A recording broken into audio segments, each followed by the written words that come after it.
Hi welcome back to my channel Megha's tasty kitchen. ఈరోజు నేను మీకు ఈ వీడియోలో దాబా స్టైల్ పన్నీర్ కర్రీ ఎలా చేసుకోవాలో చూపిస్తాను.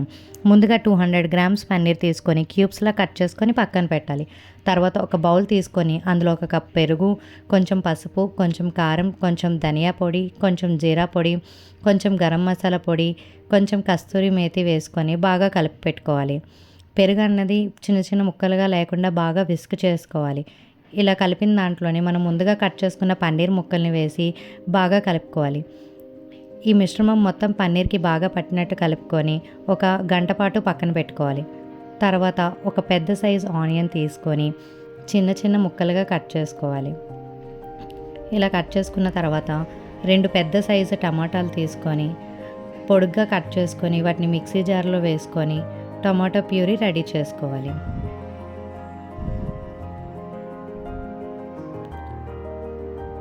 నా ఛానల్ని సబ్స్క్రైబ్ చేసుకోలేని వాళ్ళు ప్లీజ్ సబ్స్క్రైబ్ చేసుకోండి, అలాగే షేర్ చేయండి.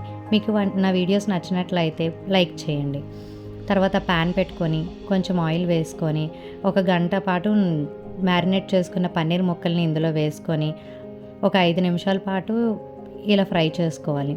ఇలా ఫ్రై అయిన పన్నీర్ ముక్కల్ని పక్కన పెట్టుకొని అదే ప్యాన్లోని కొంచెం ఆయిల్, ముందుగా కట్ చేసి పెట్టుకున్న ఉల్లిపాయ ముక్కలు వేసి కొంచెం బ్రౌనిష్ కలర్ అయినంత వరకు మనం ఫ్రై చేసుకోవాలి.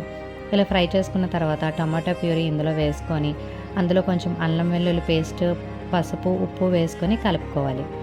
ఒక 2-3 మినిట్స్ తర్వాత ఇలా దగ్గర పడ్డాక కొంచెం కారం, కొంచెం ధనియా జీరా పౌడర్, కొంచెం గరం మసాలా పొడి వేసుకొని ఒక 2 మినిట్స్ ఫ్రై అయిన తర్వాత ఇందులో ఒక గ్లాస్ వాటర్ వేసుకోవాలి.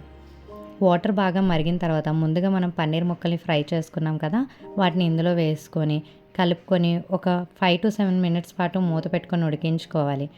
ఇలా 7 మినిట్స్ అయిన తర్వాత మూత తీసి చూస్తే ఇలా దగ్గర పడుతుంది. అంతే, మనకి tasty dhaba style paneer curry ready.